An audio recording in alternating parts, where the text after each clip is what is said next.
There's a brutal truth most people will never tell you. A truth that cuts through every self-help book, every motivational quote, every piece of advice your parents gave you about being nice. Here it is: kindness without strength doesn't earn respect. It breeds contempt. You've been lied to your entire life, told that if you're just nice enough, generous enough, accommodating enough, people will love you. They'll respect you. They'll value you. But look around. Look at your life right now. How's that working out? The kindest people you know, are they the most respected? Are they the ones others turn to for leadership? Are they the ones whose opinions carry weight in the room? Or are they the ones who get walked over, taken advantage of, and forgotten the moment they're no longer useful? Niceness is not a strategy. It's a surrender. Every time you say yes when you want to say no, every time you smile when you're being disrespected, every time you give without receiving, you're not building relationships. You're building a reputation as someone who can be ignored. The world doesn't reward the meek. It rewards the powerful. And power isn't about being cruel. It's about being willing to be disliked for the sake of being respected. It's about understanding that fear and respect are closer cousins than kindness and respect will ever be. This isn't about becoming a monster. This is about becoming someone who cannot be ignored. You know exactly what I'm talking about. The friend who cancels plans at the last minute, knowing you'll just smile and say, "No problem." The colleague who takes credit for your work while you stay silent to avoid confrontation. The person who texts you only when they need something, then disappears the moment you might need them. These aren't isolated incidents, they're data points. Evidence of how the world sees you when kindness is your only weapon. Picture this: you spend 30 minutes crafting the perfect response to someone's text, making sure it's helpful, warm, and encouraging. They read it in 3 seconds and never reply. Meanwhile, the person who sends short, direct messages, sometimes bordering on cold, gets immediate responses and unwavering attention. Or this: you volunteer to cover extra shifts, stay late, take on projects no one else wants. You think you're building goodwill. Instead, you become the person everyone assumes will say yes. Your time becomes worthless because you've made it abundant. Your effort becomes expected because you've made it unconditional. The overly friendly waiter gets treated like furniture. The boss who tries to be everyone's friend gets walked over by their team. The partner who gives endless second chances gets treated like a backup plan. Here's what hurts most: you see it happening, but you can't stop yourself. Because somewhere deep down, you believe that if you're just a little nicer, a little more understanding, a little more giving, it will finally pay off. Someone will finally see your worth. But respect isn't a reward for kindness. It's a response to strength. Machiavelli understood something 500 years ago that most people still refuse to accept today. It is better to be feared than loved if you cannot be both. Not because fear is inherently good, but because fear demands acknowledgement. Love can be ignored, respect cannot. Sun Tzu wrote that supreme excellence consists of breaking the enemy's resistance without fighting.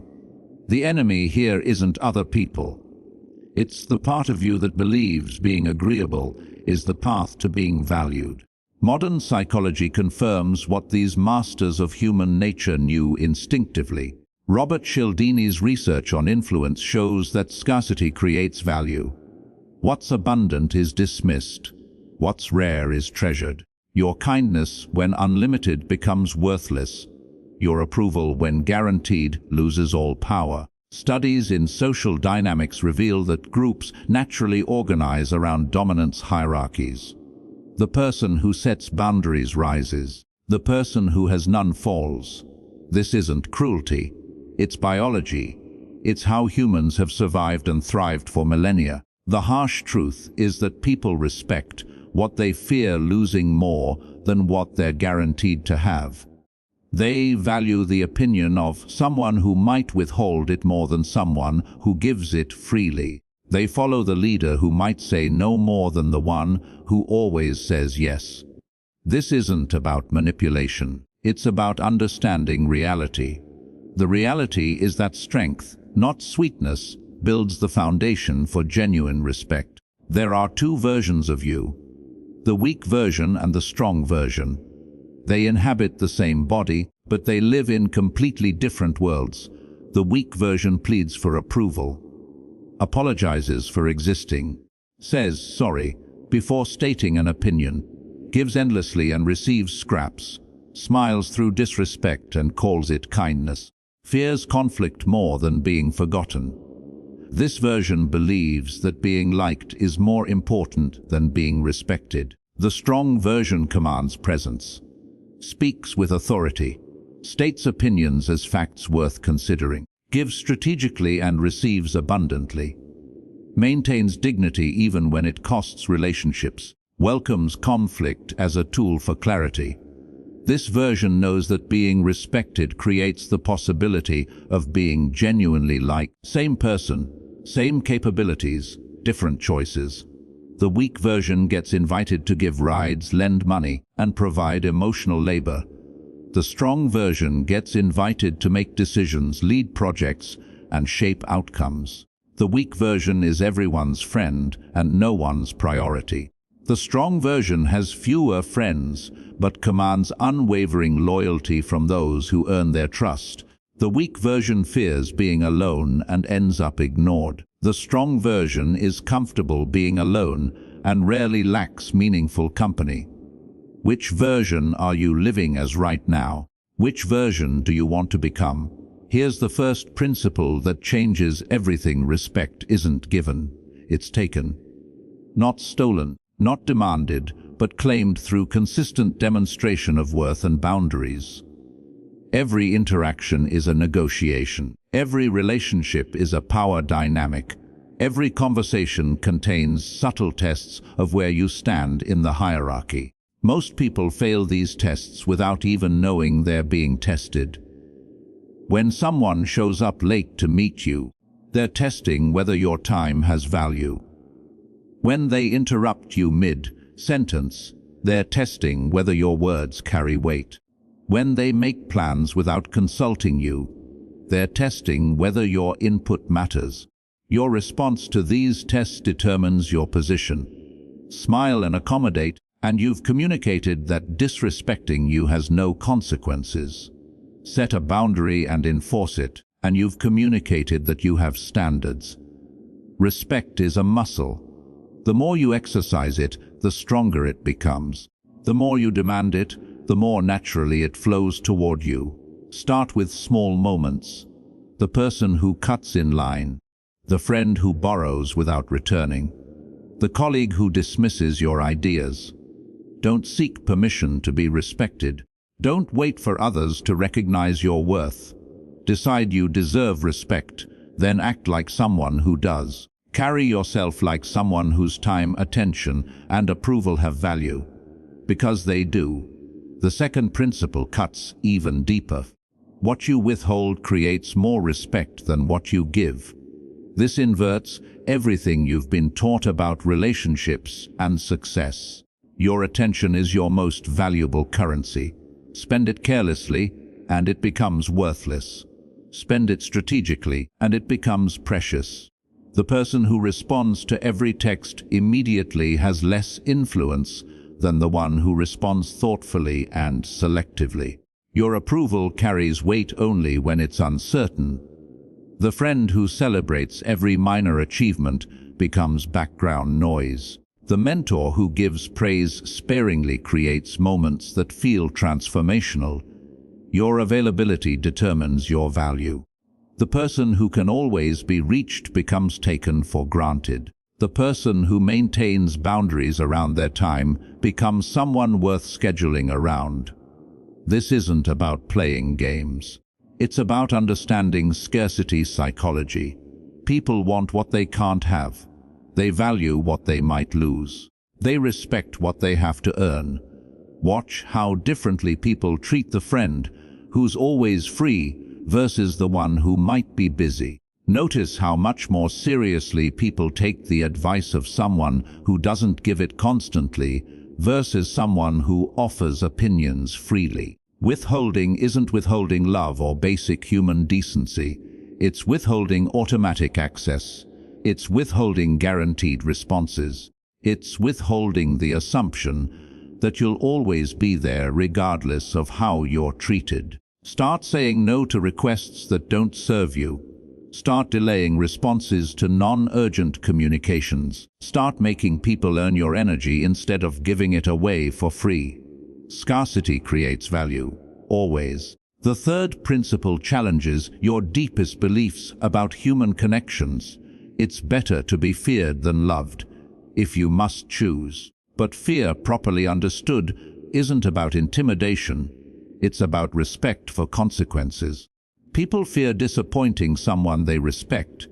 They fear losing access to someone valuable. They fear the consequences of crossing someone with standards. This type of fear builds relationships, not destroys them. The parent who sets firm boundaries is feared and respected. The child grows up secure, understanding that consistency creates safety. The parent who can't say no is neither feared nor respected. The child grows up anxious, never knowing where the limits are. The leader who holds team members accountable is feared and followed. People know where they stand and what's expected. The leader who avoids difficult conversations is neither feared nor respected. The team becomes chaotic and unproductive. Fear of losing someone's respect motivates better behavior than the hope of earning their approval. People work harder to avoid disappointing someone they value than they do to impress someone who's already impressed. This doesn't mean being harsh or cruel. It means being willing to enforce consequences when your boundaries are crossed. It means being willing to walk away from situations and people that don't serve you. It means being willing to be the bad guy when necessary to maintain your standards. The person who can never be disappointed can never inspire excellence. The person whose respect must be earned and can be lost becomes someone others strive to impress. The fourth principle requires precision, controlled ruthlessness, not cruelty for its own sake, but strategic firmness that serves a purpose. Ruthlessness without control is cruelty. It destroys relationships and breeds resentment. But controlled ruthlessness, measured, purposeful, strategic, builds respect and establishes authority. This means being firm when firmness is needed. It means saying no without elaborate explanations. It means ending conversations that waste your time. It means removing people from your life who consistently disrespect your boundaries. The key is calibration. Too little ruthlessness and you become a doormat. Too much and you become a tyrant. The sweet spot is being tough enough that people think twice before crossing you, but fair enough that they trust your judgment. Think of it as pruning a garden. You cut away what doesn't serve the growth of the whole. It's not about destroying, it's about cultivation. Sometimes removing toxic relationships allows healthy ones to flourish. Controlled ruthlessness means having difficult conversations instead of avoiding them. It means addressing problems directly instead of hoping they'll resolve themselves. It means being willing to lose people who don't value what you bring to their lives. This creates clarity. People know where they stand with you. They know what you expect and what you won't tolerate. This clarity builds trust because consistency is predictable, and predictability creates security. The fifth principle transforms how you deploy kindness, make it scarce and deliberate. When kindness is abundant, it's ignored. When it's rare, it's treasured. The person who compliments everyone gets ignored. The person who gives genuine compliments sparingly creates moments people remember for years. The difference isn't the quality of the compliment, it's the rarity. Your kindness should be earned, not automatic. This doesn't mean being cruel by default. It means being neutral until someone demonstrates they deserve your warmth. It means reserving your best energy for people who've shown they value it.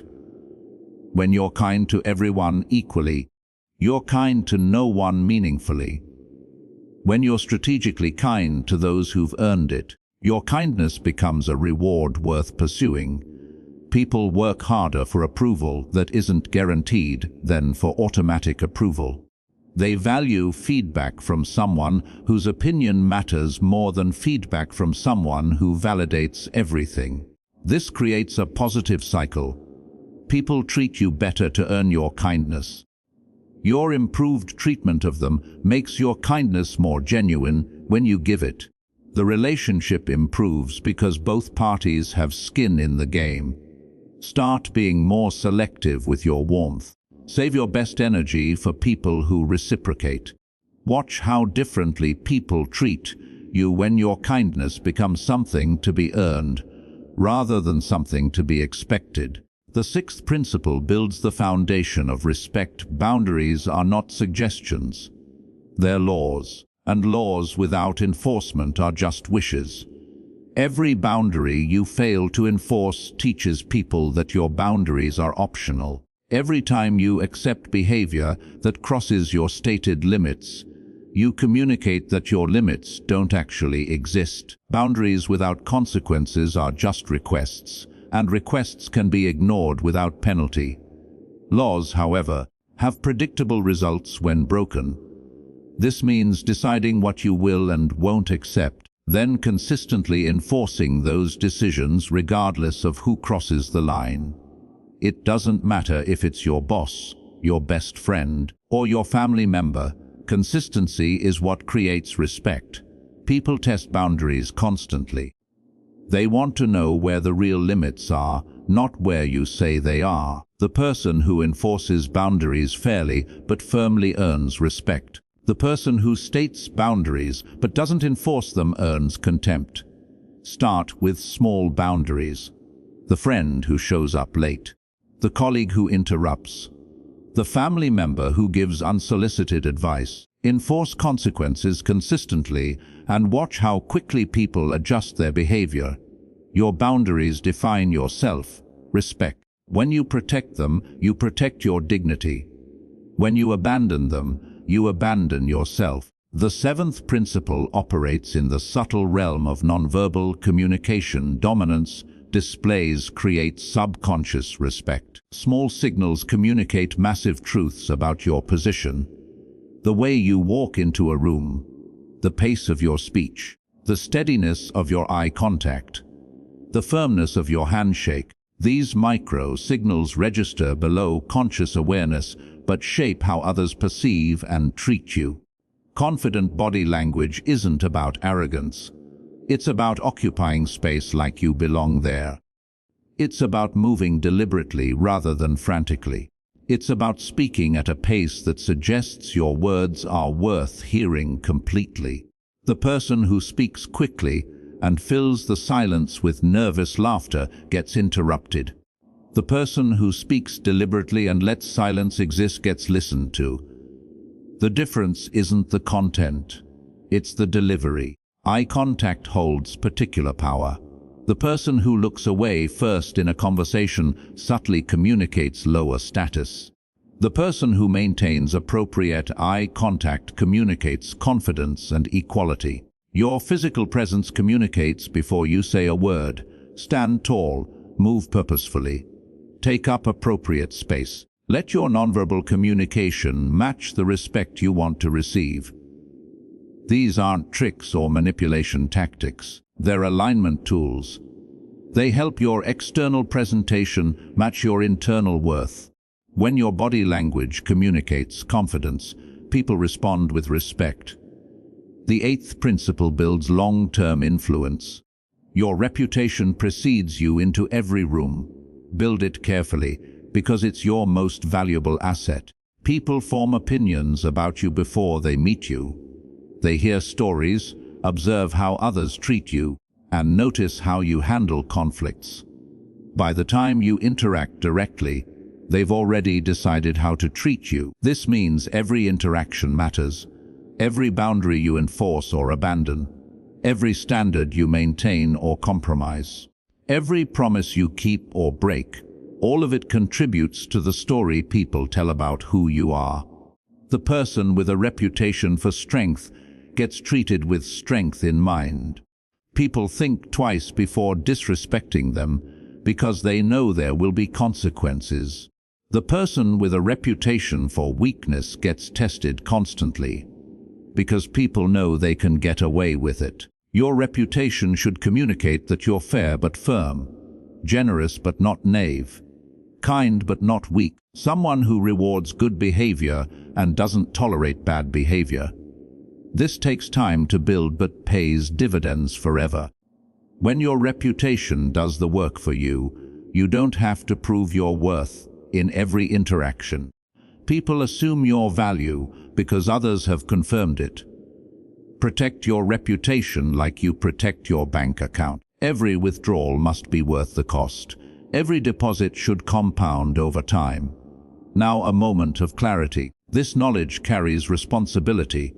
Understanding human psychology, influence, and power dynamics gives you tools that can build or destroy. Use these principles to protect yourself from exploitation. Use them to build relationships based on mutual respect rather than one-sided giving. Use them to create boundaries that allow genuine intimacy to flourish within safe parameters. Don't use them to manipulate innocent people for selfish gain. Don't use them to abuse those with less power than you. Don't use them to feed your ego at others' expense. The goal isn't to become someone who's feared for cruelty. It's to become someone who's respected for strength. Someone who commands attention through competence, loyalty through consistency, and influence through integrity. This is about protection, not predation. About building yourself up, not tearing others down. About creating relationships where respect flows in both directions because both parties understand their worth. Power without purpose becomes corruption. Strength without compassion becomes tyranny. Use these tools to become someone others can rely on, not someone they need to defend against. Here's your practice challenge. For the next 7 days, choose one principle and apply it consistently. Track what changes in how people treat you. Day 1. Practice saying no without elaborate explanations. Pick 3 requests that don't serve you and decline them firmly but politely. Day 20. Delay responses to non-urgent communications. Let people wait for your attention and notice how they treat you when they receive it.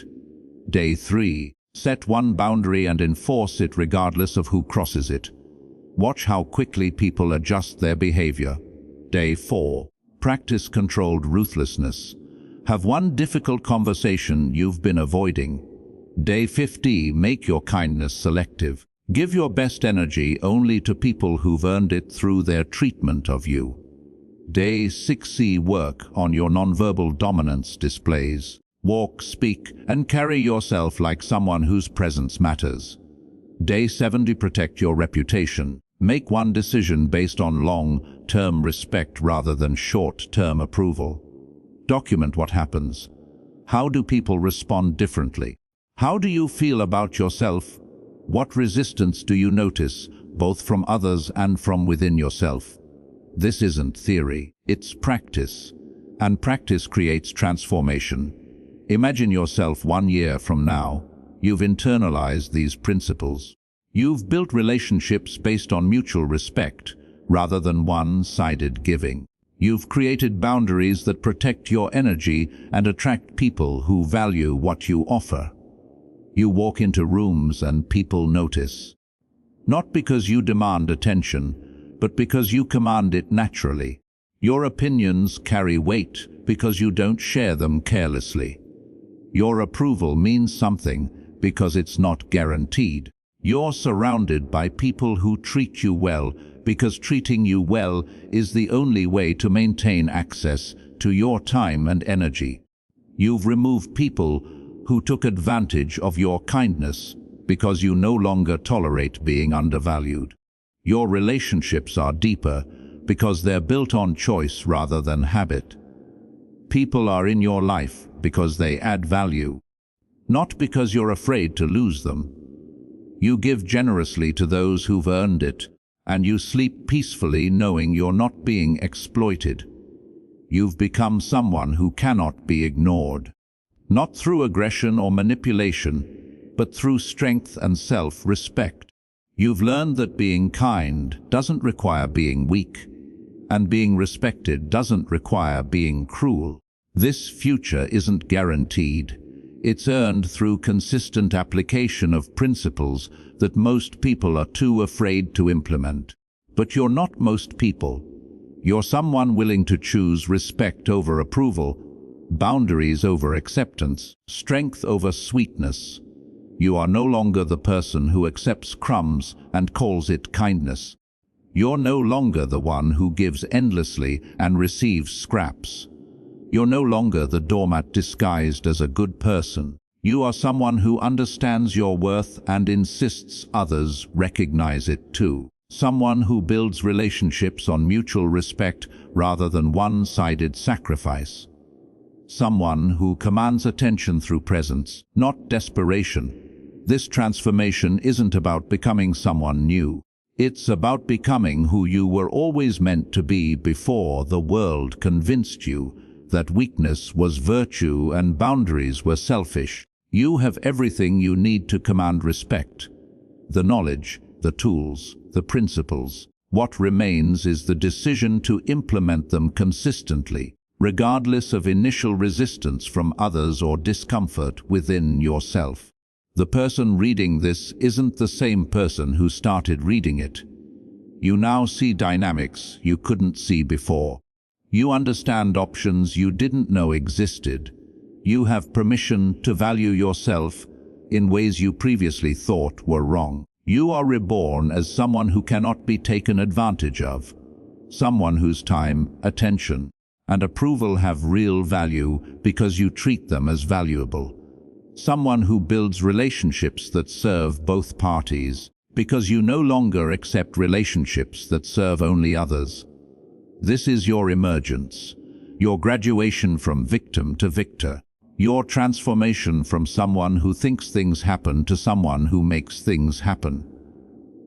If these words resonate in your bones, if you feel the truth of what you've just learned, then you understand something most people never will. Respect is not given, it's commanded. Kindness without strength is not virtue, it's surrender. Like this video if you're ready to stop being taken for granted and start being taken seriously. Share it with someone who needs to hear this truth. Someone who's been giving their power away and calling it love. But here's what separates those who know from those who transform subscription to this understanding. Subscribe not just to this channel, but to this way of being. Subscribe to the belief that you deserve respect. Subscribe to the practice of commanding it. Join the community of people who've chosen strength over sweetness, boundaries over acceptance, self-respect over external approval.